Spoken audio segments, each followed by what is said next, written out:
ako'y naniniwala sa lahat ng makikinig ngayon, tiyak yun, pagpapalain ng Diyos. Magsisimula po tayo, makinig po tayong lahat. Ang pangunahing layunin po ng mabuting balita ngayon ay upang ipakita sa atin ang misyon ng mga tagasunod ng Panginoon at ang kahalagahan ng pagpapakumbaba, pagtitiwala sa Diyos, sa pagtupad ng paglilingkod. Ano daw ang ipinakikita nito sa atin na ang mga alagad ng Panginoon, sila'y nagpakumbaba at nagtiwala sila sa Diyos nung sila'y nagmisyon. Ang mensahe po ay naglalarawan sa pagpapadala ng Panginoon sa 72 mga alagad. 72 na mga naglilingkod sa Panginoong Jesucristo noong unang panahon ngayon. Sila'y sinugo ng Panginoon. Una, ano nga ba ang mensaheng nais ipakita nito sa ating lahat, mga kapatid? Tignan natin itong una na ito, yung pagpapadala ng mga alagad, sending out disciples. Sa verse 1 hanggang verse 12. Dito makikita natin, ang mensahe po na ito ay nagsisimula sa paghahanda ni Jesus sa kanyang mga alagad para sa isang misyon. Paghahanda ang ginawa ng Panginoong Jesucristo sa misyon para sa kanyang mga alagad. Pinadala niya sila ng dala-dalawa sa mga lugar na kanyang pinupuntahan. Doon sa lugar po na pinupuntahan ng Panginoon, sinusugo niya ang kanyang mga alagad na mayroong tumpak na misyon o layunin.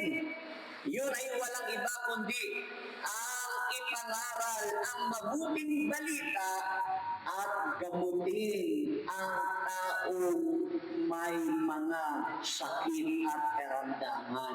Purihin ang Panginoon. Una, ano yung ibig sabihin nito? Sinugo niya ang kanyang mga alagad na dala-dalawa. No, at ang kanyang piniling doon, mangaral kayo at sa inyong pangangaral, magpagaling ng mga sakit at karamdaman. Sino dito ang gustong gumaling sa kanyang karamdaman? Taas ang kamay. Taas ang kamay ng mga gustong gumaling. Purihin ang Panginoon. Noon pa man, sinabi na ito ni Jesus sa kanyang mga lingkod.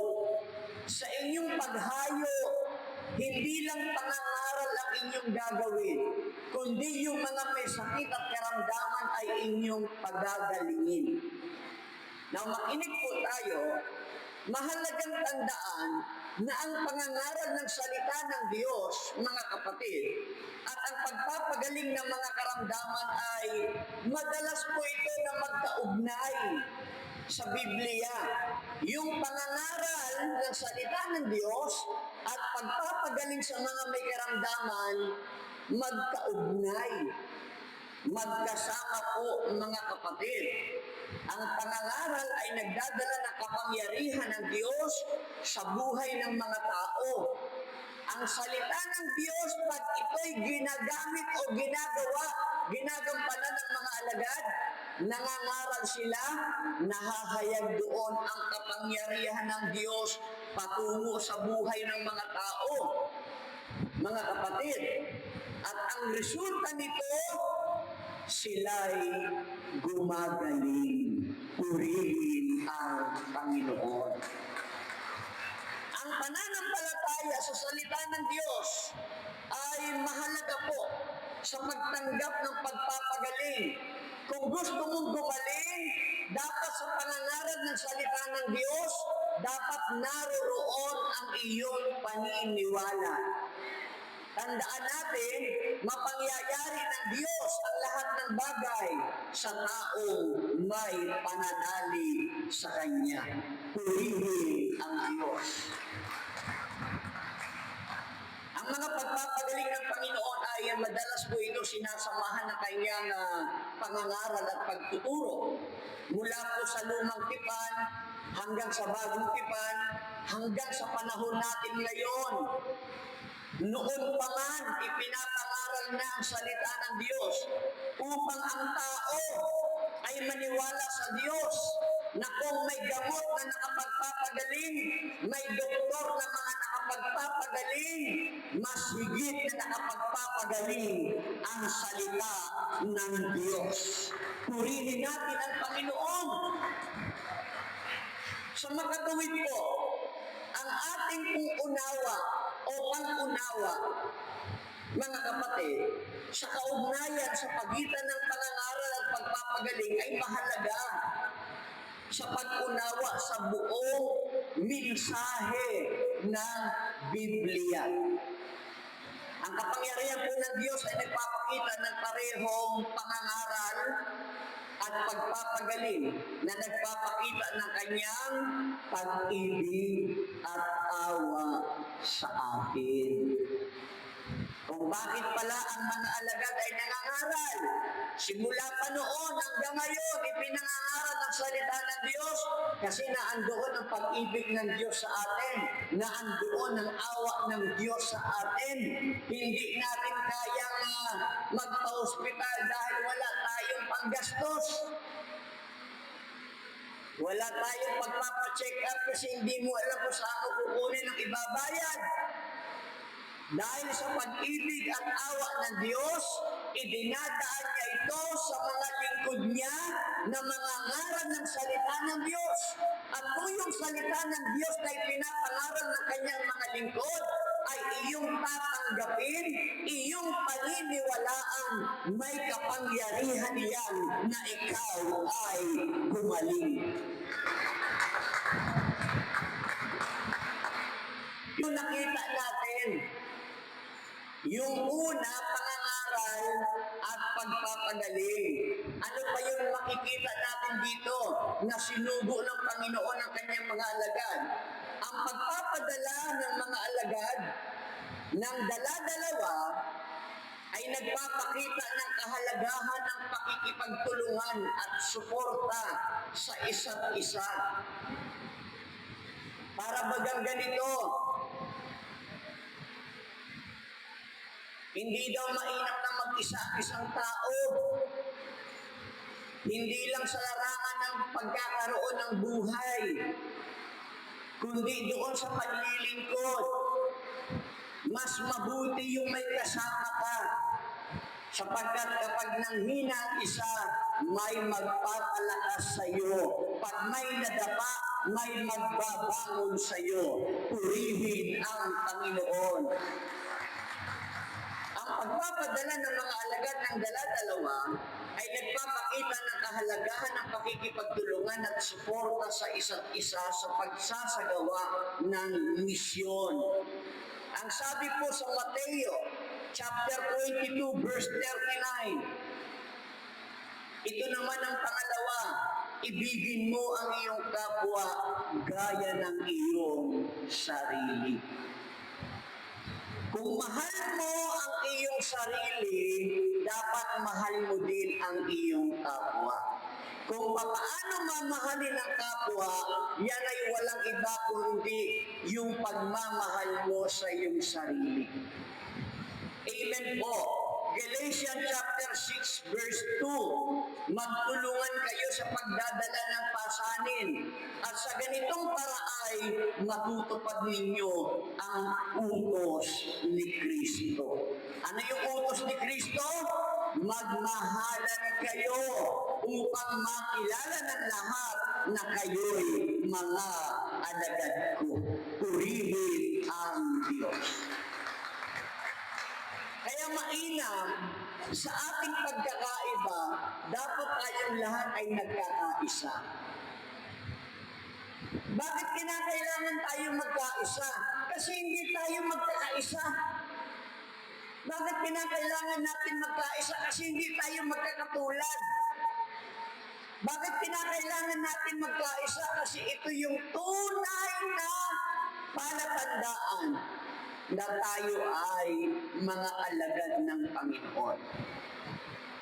Ulitin ko, bakit kailangan natin na magkaisa? Dahil tayo ay magkakaiba.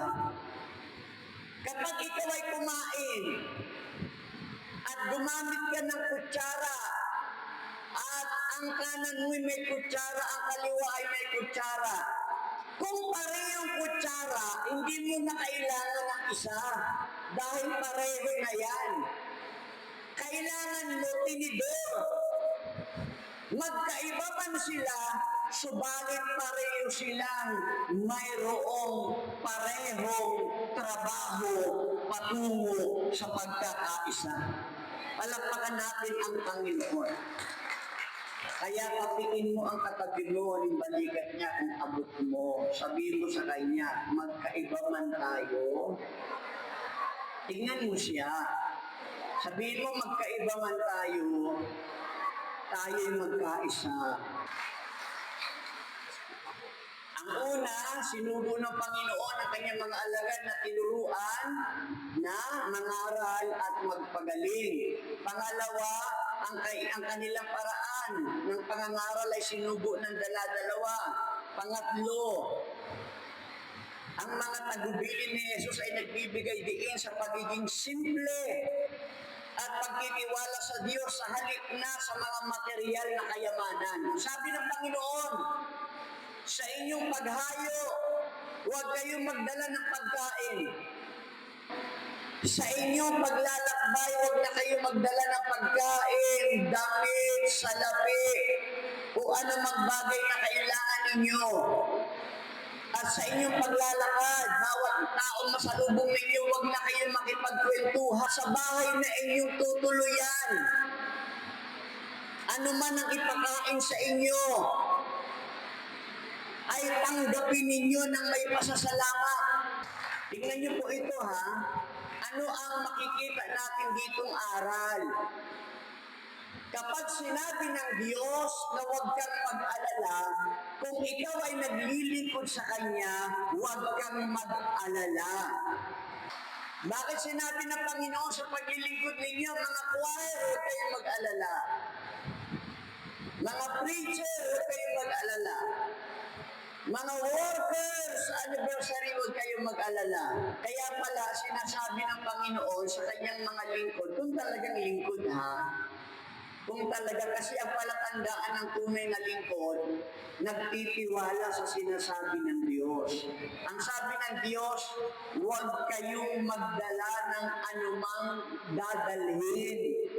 Yun po yung katotohanan na susuguin kayo sa gitna ng asong gubat na naglalarawan kung ikaw ay lingkod ng Diyos. Hindi sa lahat ng pagkakataon madali ang maglingkod. Amen?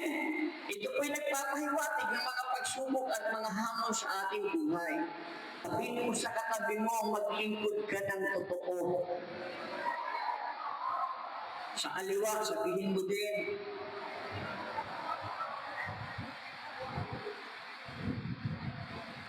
Ang ibig kong sabihin, ang paglilingkod mo hindi palaging madali.